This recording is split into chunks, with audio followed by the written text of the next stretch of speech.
পুজো তো শুরুই হয়ে গেছে, আজকে চতুর্থী।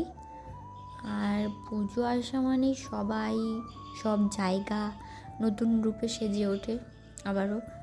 তো বাড়ির যারা মেন সদস্য তাদেরকেই যদি না সাজাই তাহলে কি সেটা চলে বলো? তো এখানে দেখি আমার বাড়ির রাধাকৃষ্ণ আর গোপালও আছে, গোপালেরও অঙ্গরাগ করে দিচ্ছি। সেরকম কিছু করিনি, যেরকম করা ছিল সেটাই, যেগুলো উঠে উঠে গেছে সেগুলোকে নতুন করে করে দিয়েছি রঙগুলো ঠিকভাবে, যাতে একটু ভালোভাবে দেখায়, মানে একটু পরিষ্কার দেখায়। তো এই যে দেখো, এটা হলো ফাইনাল লুকটা। আর অবশ্যই জানিও কিন্তু কেমন লাগলো। দেখছো যেরকম কালার ছিল সেরকমই করেছি, যেগুলো একদমই উঠে গেছিলো সেগুলোকে পুরো উঠিয়ে দিয়ে তারপর আবার নতুন করে করে দিয়েছি। আর কেমন লাগলো অবশ্যই কিন্তু জানিও সেটা।